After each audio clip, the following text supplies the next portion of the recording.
may be stunting your professional growth. And the science on this says that there are some key things that, Amy, can you go back to that last slide, actually?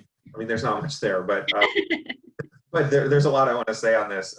There are some common traits of ways that all people are often stunting their professional growth, and the correlation with some of the challenges of being an introvert and an extrovert world loom pretty large in these ways that we stunt our professional growth. So one of them is self-doubt, and another related one is trouble being perceived as a leader. And for everything that we've talked about of some of the challenges sort of culturally with whether or not introverts can be leaders, there often is a really steep climb there sometimes for introverts to be perceived as a leader. And if everyone around you is saying, like Justin Herbert, you need to be more outspoken, you need to be more vocal, you need to be more dynamic, and then you're thinking, well, I'm not quite those things, well, then self-doubt creeps in. So the introvert leader can have an additional challenge there with self-doubt because the world is already stacked a bit against you and saying introverts can't be leaders. We, of course, are here to prove all of that wrong, but until we're able to get to all 330 million Americans, you as introverts will, and the introverts you manage will continue to struggle with that. The other things that can contribute to sort of stunting your professional growth include lack of leadership skills. So that's kind of a common one, right? You want to be a leader, you need those skills. For an introvert, it means, I think, how do you leverage the traits you already have to become skills for leadership. And then finally, another one that is super critical for leaders of any kind is, do you have the time and the energy to lead? As you become more of a formal leader or even an informal leader, the demands on your time, the energy you will be putting out into the world will be tapped in some pretty extreme ways.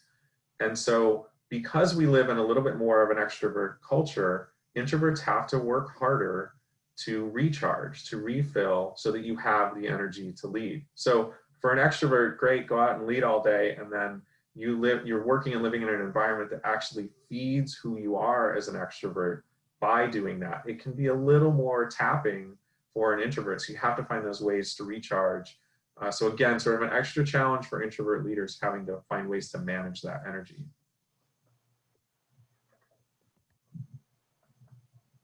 So as we've talked about, it's not about surviving, it's about thriving.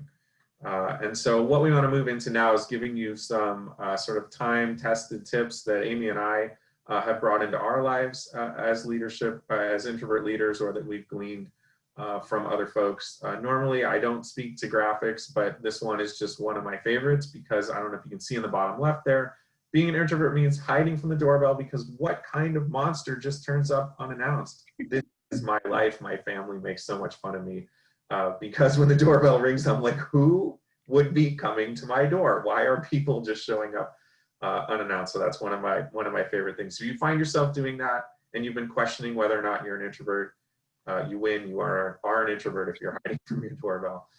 So one important thing for me, in our organization, we use Microsoft Outlook. People can schedule meetings on my calendar. Basically, the assumption is if there's space on your calendar, it means you're free. Of course, that's not true, right? We all know that when we're not in meetings, that's when we get the actual work done. And so one way to create that white space, to do the reflective thinking that introverts need to do, is often that you actually have to be deliberate with your calendar. You may need to, if you have the luxury to do this, not everyone does, and your work environment may not have everything it needs for this. But if you do, find that time to block out on your calendar, hold it, have it be thinking time, have it be reflective time. And really that, even in the world we're in now, but my world prior to this, 5, 6, 7 hours of meetings a day, when are you going to process all of that? And as an introvert, you're not processing it in the meeting, you're processing it after. Extroverts are typically processing it during the meeting, so they don't often have as much processing to do after. So you've got to find time to create that white space to do that big thinking that you need to do. One of my favorite stories about our former city manager, John Reese, was that I would often walk by his office and he'd be staring out the window. And that was his white space. He was getting hard work done on big problems. And so you really have to have that space to be able to recharge and do the work in the way that introverts do it. I really encourage you all. We're going to talk about things that are working for Jason and I, but if you've got things that we haven't mentioned, please throw those in the chat. The more the merrier. We're all trying to do this in figuring it out. So we do want to hear your ideas about how you refill as well. But another piece that I use quite a bit is refill meetings and quiet time. And so luckily as a manager, I do have a little bit more control over what my day looks like to an extent than others do. So I'm not on a shift, which is really nice, and I can kind of carve out time where I need it. But when I know I'm having, one of those tough meetings where I am doing some of that conflict management or whatever that is, I am really mindful about making sure within that day or the next morning or whatever that is, that I'm then meeting with one of my support systems, maybe that's Jason or just somebody else, to like kind of rebalance that energy. Those things do drain me quite a bit. But that one-on-one time with somebody I care about and who I know cares about me, like really just brings me back up. And so just being mindful of like what your energy looks like. I don't mind as much like how busy my day is, but it's like, what if all those meetings were giving me like highs and I'm like, oh man, this idea and this idea and this idea, I don't need one of those breaks. But if it's like, oh my gosh, we're talking about some heavy stuff, then I'm really mindful about what that meeting looks like. Also taking quiet time. I do enjoy meditating. I know that's not for everybody. And that's not like I sit on my office floor and do that, but taking space and just going on a quick walk around the block or whatever that looks like, just to give myself time to breathe and think without another person. My husband is so kind. Sometimes I'm like, he's coming home from work and I'm like, I have not had a thought to myself. And so I just need you to like, not talk to me for a while. He's in the opposite direction. And so he'd prefer to talk because he hasn't gotten social all day, but just being mindful of kind of what your energy is doing more than what your time is doing, I guess. We've talked a bunch about meeting contribution already. I think if you're someone who's organizing a meeting, the ability to be able to telegraph what you're going to be talking about at the meeting gives those introverts the opportunity to prepare in advance.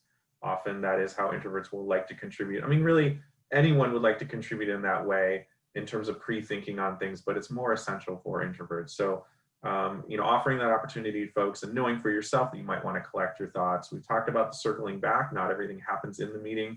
Not every introvert shares everything that they have in the meeting. And so circling back to that quiet introvert in the meeting who has something going on, but maybe just wasn't quite ready to share it, or maybe the space wasn't right to share it. And so if that's you, knowing that about yourself, to make sure you circle back and not have your ideas not be shared.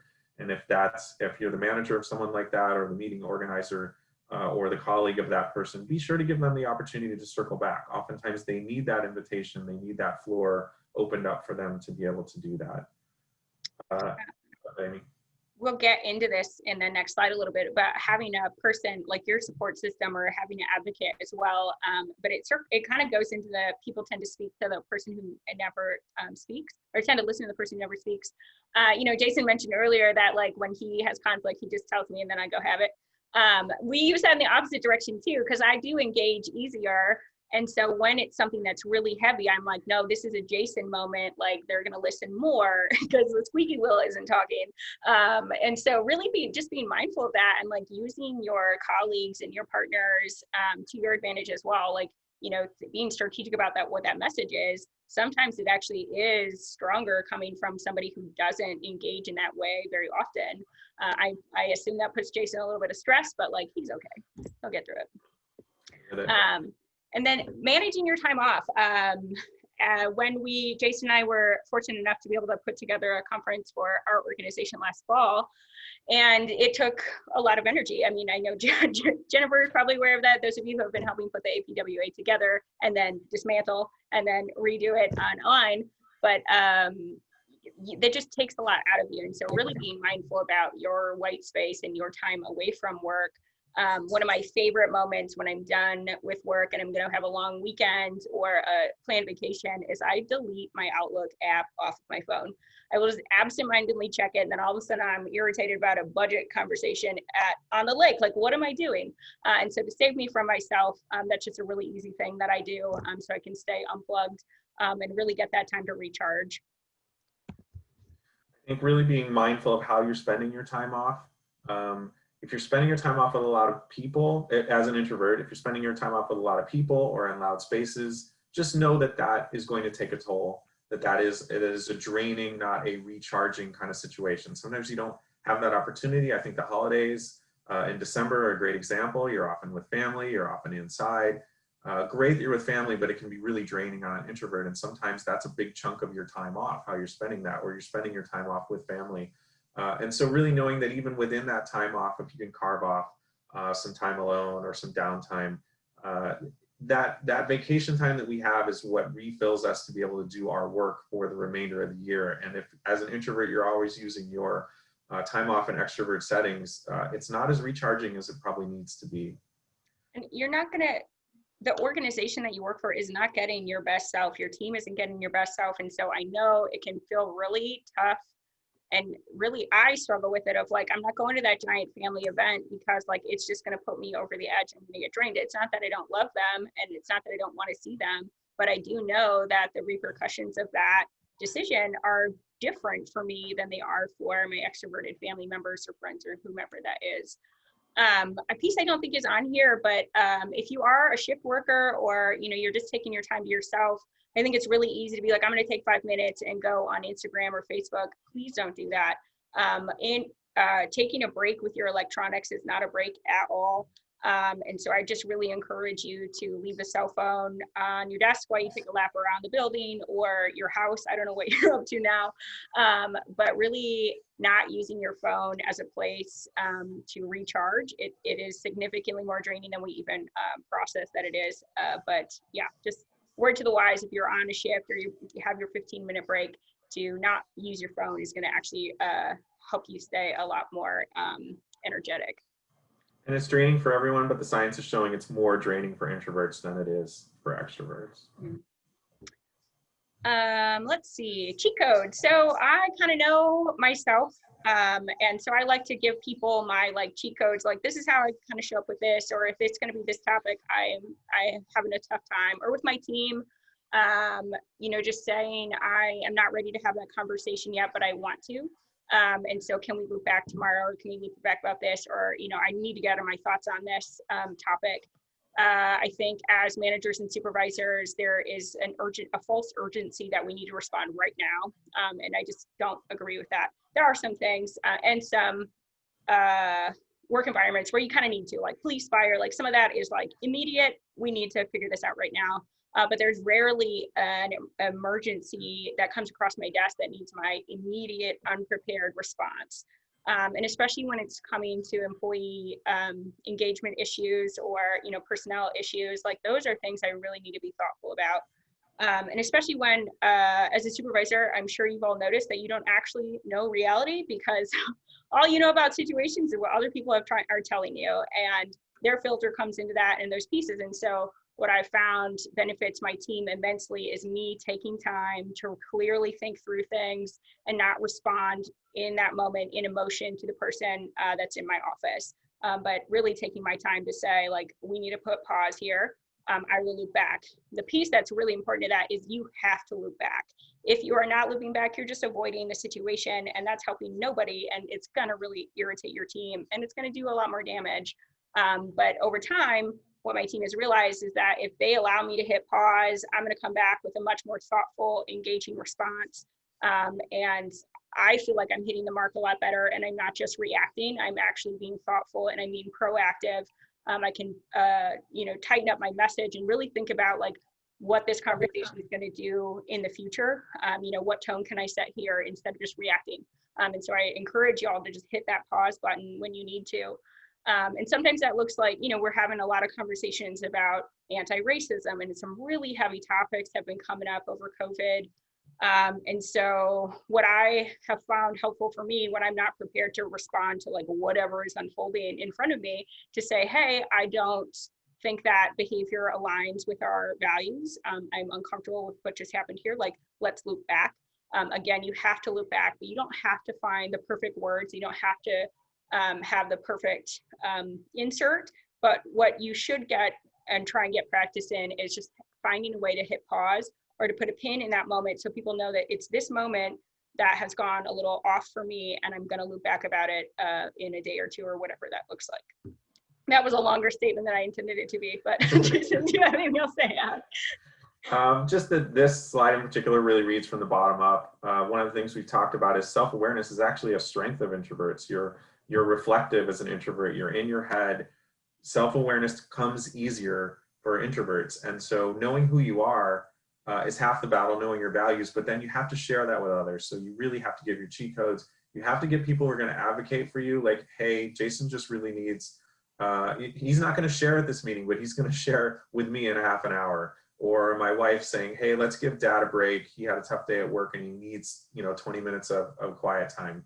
And so you got to know yourself as an introvert, and then you've got to enlist others and really set those boundaries. So it's a two-step thing, but you have to advocate for yourself. And that's true of anything, whether it's introversion or just your work style, whatever it is, you got to know it, and then you have to be able to advocate for it and communicate it to others, or else folks aren't going to be able to work with you as effectively as they would like. The know your values piece is really important for me. I often am doing work that I don't know the answer to, and I'm doing my best. And so really all I can count on there is making decisions that are the best I can do with the information I have in this moment and that align with my values. It's when I'm trying to behave in a way that I'm not really, and extroversion is in this category for me, when I'm trying to show up as like this charismatic, I'm just not that person. And when I'm trying to be something I'm not, that's when it's harder for me to sleep at night. That's when I'm trying to align with something else that is mismatched with what my values are. That's when it gets stressful, and that's when it gets hard. And that's when I'll find myself being quieter and going back into these like non-productive introvert ways that I participate in the world. Some of them are great, and some of them are really not helpful to anybody. And when I'm in stress and behaving in ways that aren't aligned with my values, that's when I'll see those negative pieces come up a little bit more. And so just really being mindful that you're not going to make the best decision every time, but try. And just know that if you're making decisions that are aligned with your values, that's going to sit better, and mistakes can get overcome much more easily.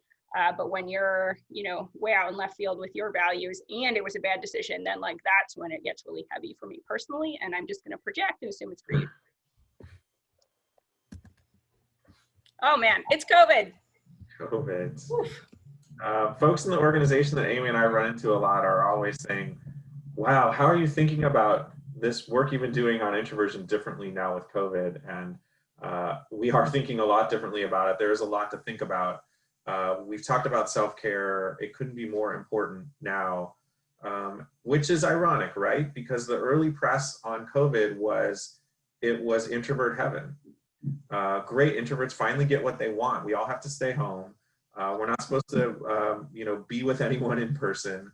And we're just going to hole up and have fewer inputs and fewer stimulus. And that part is true. And I enjoyed that early part of COVID. But as the world has slowed down, and so that has been the upside.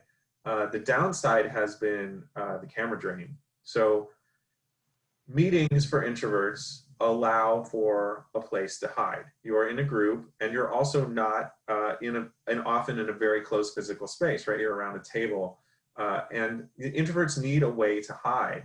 When you're on screen for whatever length of time, in my case, it's often all day, there are faces in your face, which is great for extroverts, right? And for cultures where personal space is closer. But for introverts in the US, that's close. That's, when you're in those meetings where you got 20 people and you got 20 windows on your screen, that's a lot of faces, it's a lot of input, and there's nowhere to hide. And so that camera drain is a real thing. So if you have meetings where you have the opportunity to be off camera, I encourage you to take advantage of that. I encourage you to be mindful of how, if you're scheduling meetings, are you giving yourself a break for that camera drain? Because it is real. I have found it to be real. I've had ends of days where I've been in meetings where our protocol was to have video on, and I was with close folks, and I just said, I can't do it. I've got to tap out. I'm just going to have my video off because it's just taking far too much out of me. So the camera drain is a real thing.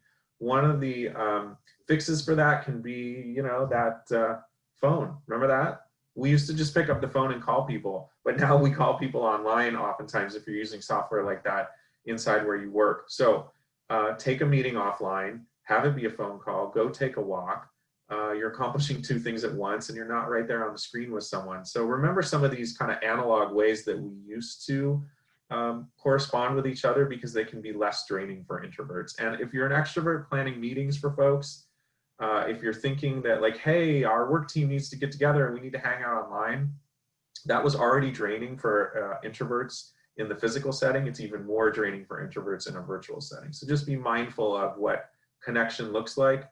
On the other hand, at a time like this, it's very easy for introverts to hunker down and not connect with anyone. And that's sort of the long-term damage that we might potentially see for introverts. Is it's too easy now to not connect. And so you got to work a little harder to make that connection.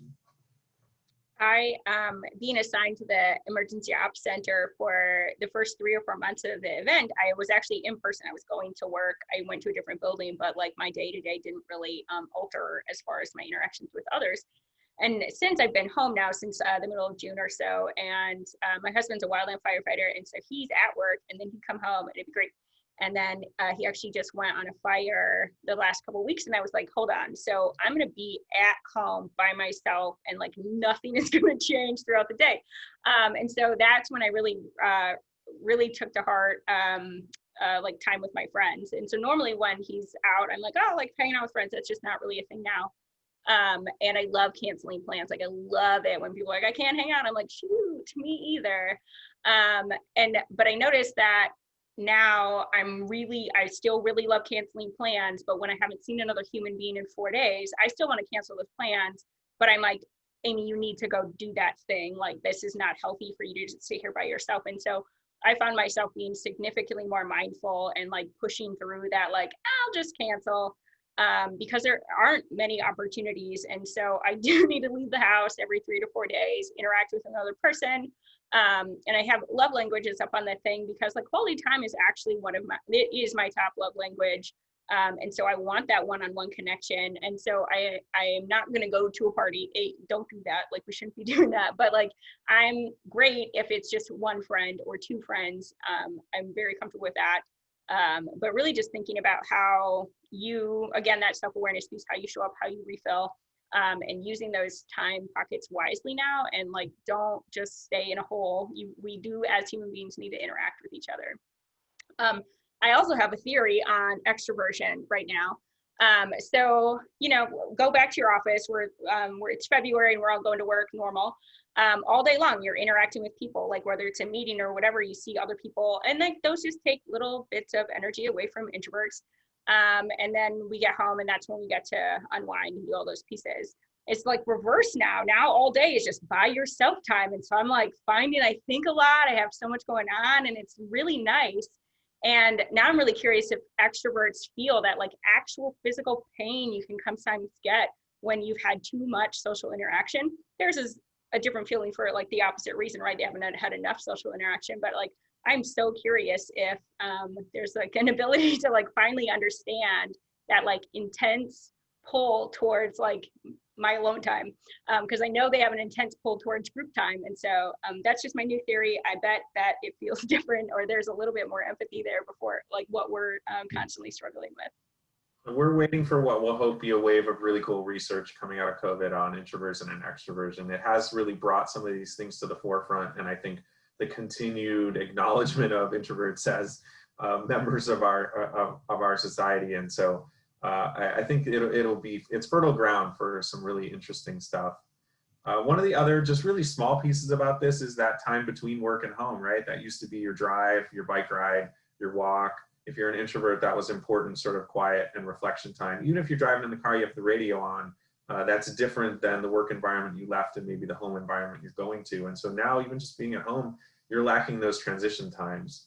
And so one of the things that I've started doing, for example, is like I'll do, even though the transition from my work to my home is right on the other side of that door, try to do like a little meditation, between the two as sort of the buffer that used to be the commute home, is the transition, the recharge point between work and home. So even little things like that, being mindful of how do you replace the habits that used to feed you as an introvert that just naturally happened in the world that aren't naturally happening anymore. All right, I think this is our final slide. So something I hear often about when I'm, talking to employees, your social network, your social capital, all of those pieces they're just a part of being a person, and they're definitely a part of being a professional. And I am just going to blanketly assume this is something we all struggle with. I found myself often like in a room full of people and like just leaving that room, not only feeling drained from the energy, but like also drained because I feel like I'm not enough. And like I was supposed to engage differently. I watch all the experts flutter around and meet all the people and do all these things. And I'm like in the corner, like wondering if there's a dog here that I can go pet. And so it just, it's like a double, like, ugh. And so we want to kind of talk about like how we've done that and what's worked for the two of us. And so like one thing that's been really helpful for me is just like one person at a time. And so now with the organization, I've been there, well over a decade, and I've had plenty of one-on-one time. And so now it's very unusual actually for me to enter a room and not know a single soul. But it's from that one-on-one piece. And so now when I enter a room, it is actually an energetic piece for me because I get to reconnect with that person and like these old friends, that I've made throughout time. But I did that one person at a time, not a group of 50. Yeah, I mean, I think we've grown up with this notion that networking means meeting, 23 people during the conference break and trading business cards and making all these good connections. I think that's a little bit more the extrovert model of it. And the introvert model may be slower, but you're going to develop those same connections. So one-on-one, you may develop, they'll be slower, but they may be deeper, and you will get there. So networking, for me, it's just had to be something I get comfortable with looking differently than when you finish that breakout session at a conference and they encourage you to go out and mingle and network, and just readjusting the notion of what that looks like for you and being okay with making one good connection during that time. Whereas the extrovert might feel as though they've failed if they haven't made 10 connections during that time. Both are great. It's for me really been getting comfortable with what introvert networking can look like and feel like. One of the tips here is to enlist somebody to help introduce you. That is so nice. We got so many extroverts around in the world. So typically when I go to an event that I'm not going to know really anybody, like I'm almost never going solo. If you see me at an event that I don't know anybody and I'm solo, I really, really want to be there for some reason. But so tapping into that person and saying, hey, like, will you just introduce me during this or blah, blah, blah, and just planting that seed for others. Some people are really good about doing that and others like just don't think about it, which is fair. But so just ask that person that you're there with, like, can you help me do this a little differently, or, whatever that ends up looking like. Or if you are extroverted or you're a comfortable introvert in that room and you notice somebody's kind of on the fringe or like walking around a group and not really joining it, pull them into that conversation. We've all been pulled in at some point. It feels such a relief. And so be that relief valve for others as much as you can, to try and help engage. Or if you see somebody thinking in a meeting or, it looks like they have something to add and they're not, like, pull them in, help that conversation get started.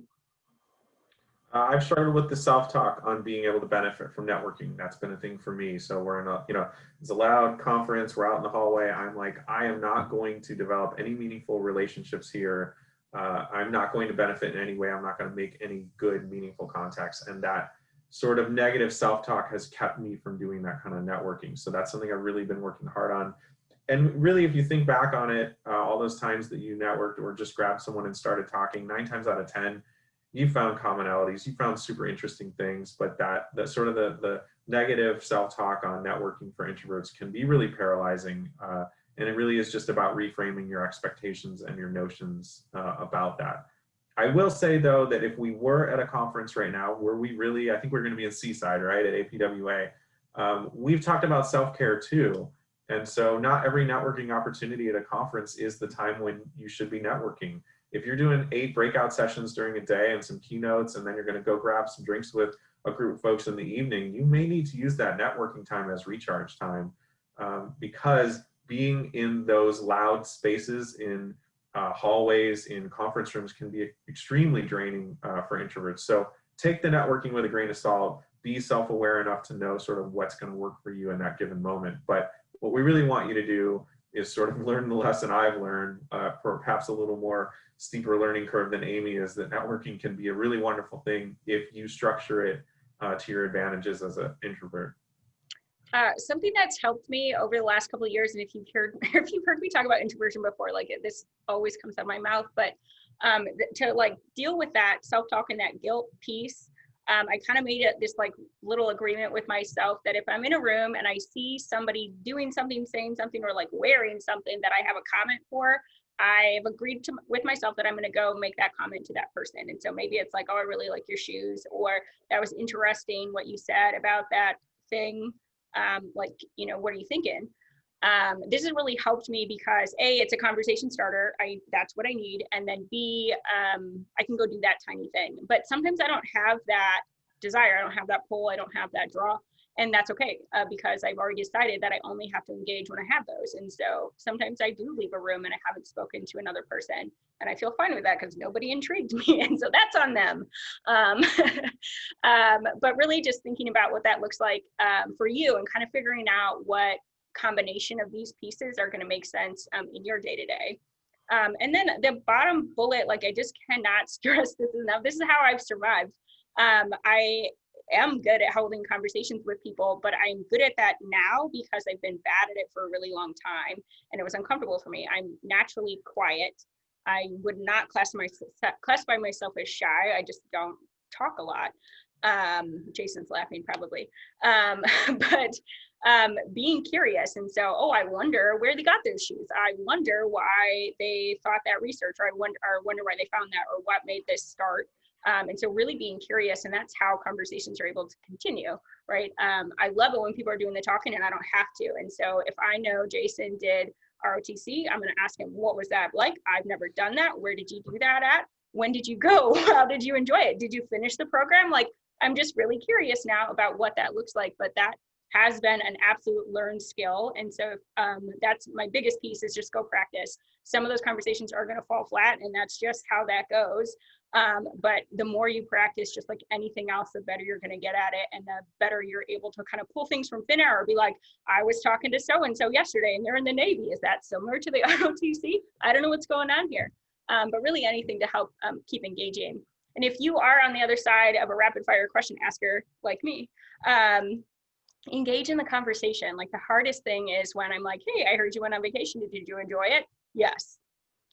Okay, there's nothing for me to go off of here. And if you would like this back and forth to continue, like I'm going to take that as a cue that you don't want to keep talking to me. And so the conversation is going to end. And so I also encourage you to think of other things, or just to say, yes, my favorite part of the whole trip was when my car broke down and I had to hitch a ride and it was sketch.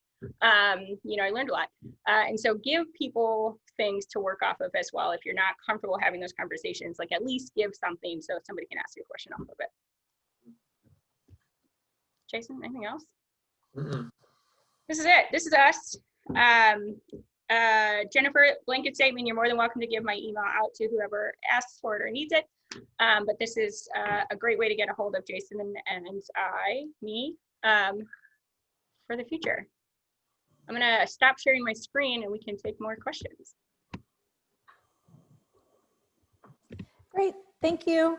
That was great. There's so much material here that really resonates, I think, with the group, and at least for myself as well as for the group, because from some of the comments and the questions I'm seeing here, people feel the same way. There's kind of a long question from Jim in the chat. I don't know if you want to kind of take a look through that and kind of come up with an answer for that. But we've got some expressions of appreciation for the presentation. Kyle asks about viewing the recording, and I have to say that I was so excited to get started. I did not press record until about halfway through. So I have to really apologize to people about that, but we will be posting the recording that we do have on, it's the Oregon APWA YouTube channel. And there is a link, if you go back to the, from the chapter homepage where we have the Lunch and Learn presentations page linked, there's a link to the YouTube channel on that page as well. And if you guys are willing to share a copy of the PowerPoint, I can include that on our website as well. Happy to do that. Jim, what I think I'm seeing from your question, something that I found, so I don't know if you picked up on it, I can be a lot, like I can just like I talk a lot and like ask questions and all that sort of stuff. And so I've also had a hard time feeling like I'm getting good feedback from those around me.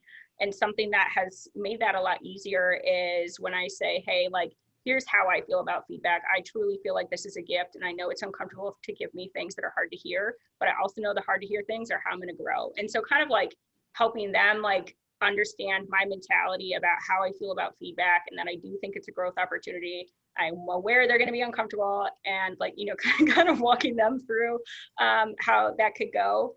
I've also a couple times said like, the story I'm telling myself is that like, you think I'm really bad at this thing, or like whatever. And so that they understand that there's almost nothing they're going to say that is actually worse than what I've been telling myself about it. And so trying to just lay that foundation, I guess, and make it safer for them. And I found that when I actually do that, I do get quite a bit better and more robust feedback that's useful, instead of like, good job, keep doing it.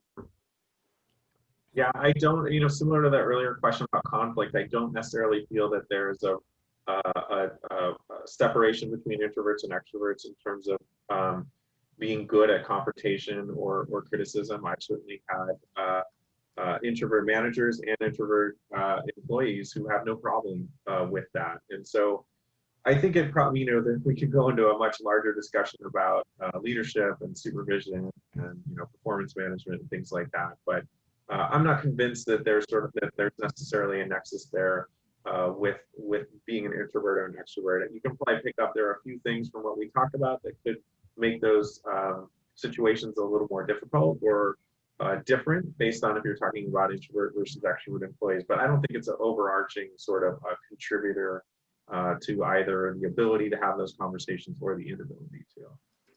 And if you have things like that you want specific feedback on, you know, if I say, Jason, look at the slide deck and tell me what you think about it, and he's like, it's good, I'm like, okay. What I meant to ask was, look at slide 3, and, you know, I worry about the formatting there. What are you thinking here? And so the more boundaries you can give on the feedback you're looking for, and like, was there a specific thing that you're developing? Or, you know, if I've got a new manager to say, hey, I've been really working on my public speaking, could you like tune into that when I'm doing that? Or let me know how I'm showing up in meeting because I've been trying to do this. Like, do you think that's coming across right? And so giving another person just a little bit more information to work with, instead of just saying like, how do you think I am as a human? It goes a little bit better if you can be more specific about what you're looking for. So there are a couple of extroverts here in the group who have outed themselves in the Q&A, and really it was because they appreciated the insight into working with their introverted colleagues.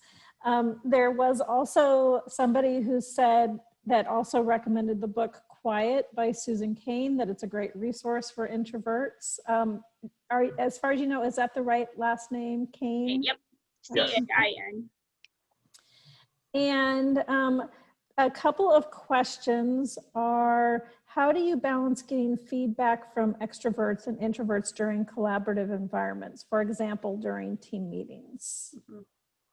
One of the things that I mentioned earlier was sort of having alternating methods or different methods for getting feedback.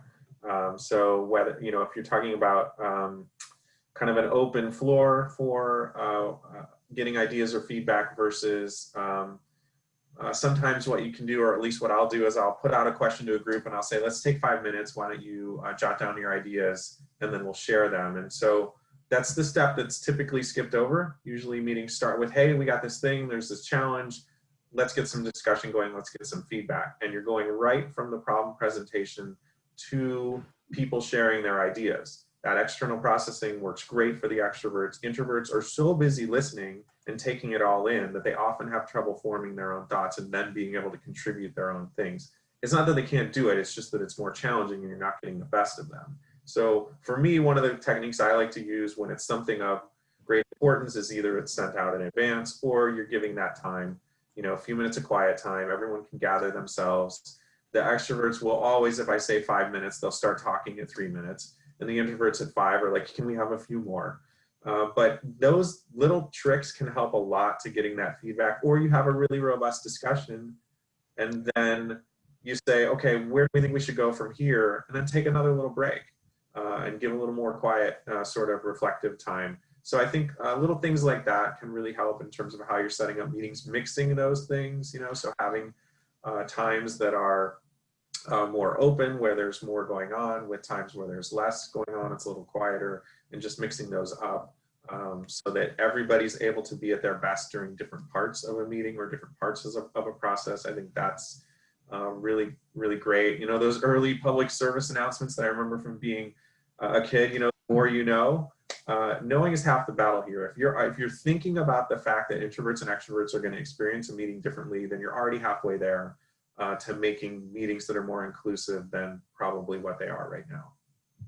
I've also found it helpful to clearly outline what the intent of the meeting is. And I don't mean like today we're here to meet about this thing, but to say like we're going to brainstorm for 20 minutes and then I want to get to solution finding, or we're going to just throw ideas around for the whole time.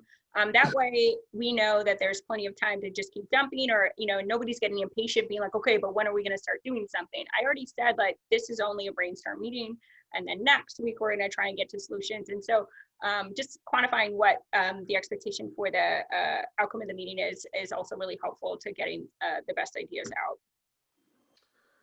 And I want to throw a shout out to the anonymous attendee who falls into the extrovert category, but is finding resonance with some of the things we're talking about, and that they're exhausted from being an extrovert all the time.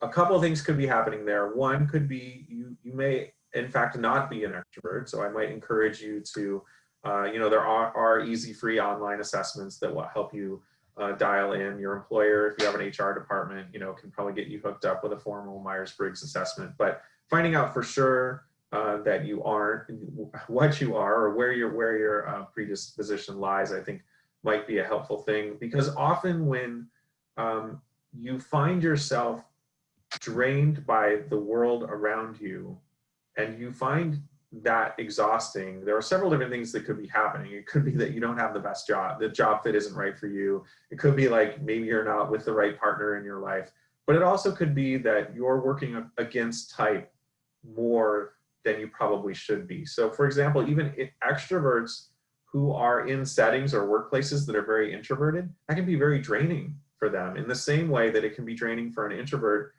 to be in a more extroverted setting. We hear more about that, but it's really about when you're having to work against type, so we have said that to folks before about if you're finding your job draining, it may be that you're asking yourself to do something that's working against type in terms of being an introvert or an extrovert. So it's always great to examine those times when you're feeling drained and use that as a way to clue in on what it is that's draining you and trying to find what it is that can help. But I've met a lot of folks who claim to be extroverts and have typed out, and they're actually introverts, and it has helped them so much to understand why the world felt so exhausting to them when they thought it should have been giving them energy. Jason and I actually have a mutual friend who moved to Arizona, I don't know, a year or so ago. One of the most extroverted people I know. She was so hard to get a hold of here in town, as she was just always fluttering around everywhere, worked for the state, like just knows everybody. We could not walk into an establishment and she wouldn't have a friend that she hadn't seen in a while. And so I was like, how are you doing? You don't have friends down there to begin with, and now you're locked in your house. And she was like, it's been amazing. I didn't realize that like I like that, and I feel guilty not seeing my friends, but paring that back down, she's like, I just didn't, I'm an extrovert, I like to be in social, and she just didn't realize that she was, even for an extrovert, was going too far in that direction and not having enough time for herself. And so I think really no matter where you land on the spectrum, like at some point you need to be an individual person and like gather your thoughts and just chill by yourself for a second. And so I think it can happen to anybody. We're all guilty of being overexerted with other people. I want to, as a parent of teenagers, I want to put a plug in for all of you parents out there. I am was the child of a family that did not recognize I was an introvert and did not help me in that path. And that setting back a little bit in terms of understanding, you know, several things that were billed as, I mean, I had a great loving family, but some things that were billed as, quote, being wrong with me were classic traits of being an introvert. And that held me back for a long time. And really, again, sort of self-awareness and knowing is half the battle to really being able to bring these things forward as strengths rather than have them be seen as liabilities. So I really, really encourage you, if you've got kids, help them dial in on what it is that are some of the core components of their personality, so that they can lean into those as strengths rather than feel like those are liabilities. Yes, me and my 2 teenage daughters have nerded out on Myers-Briggs. They've both been typed out. I'm very careful to tell them this doesn't put them in a box. This is about defining who you are so that you stay that way forever. It's just a window into who you are in a way that things that you've always maybe wondered about yourself, you're like, oh, that feels so much better now that I'm seeing that that's just a trait of people with this personality type or who are introverts or extroverts. So can't encourage you enough to help your kids get that jump start on understanding personality types, because it's just a really critical piece of making your way in the world once you leave your family.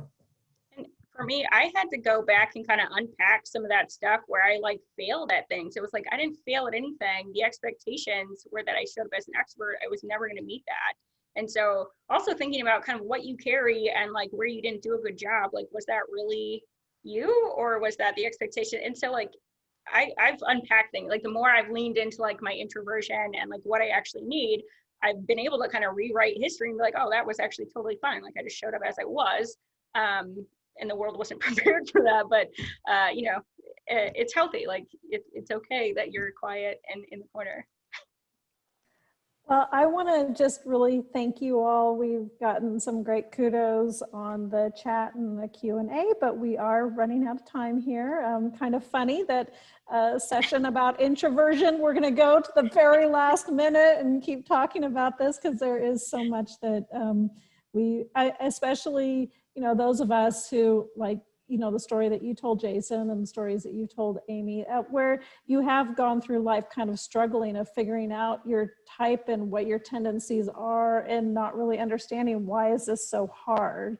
And I think a lot of us have been in that position. And when you've kind of gone through the process of trying to figure that out and what are those skills that you should double down on, and the words that you said, that it really, you know, was transformative in my life to finally accept that, oh, this isn't weird, this is just my natural trait. And if I encourage that and really you follow through on that, my life will be really happy and I'll be much more successful in the things that I do. So this is a really great presentation. Thank you so much for the conversation. And gosh, we might be looking for a part 2 from you. So who knows? Thank you all. This was so fun. I love all the questions and everything that came, and enjoy the rest of your weekend day. I don't know what you're up to.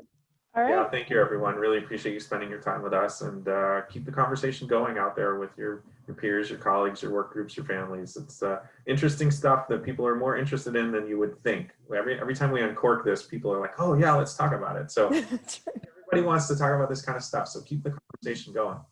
All right. Thank you all. Thank you. All right. Bye. Bye.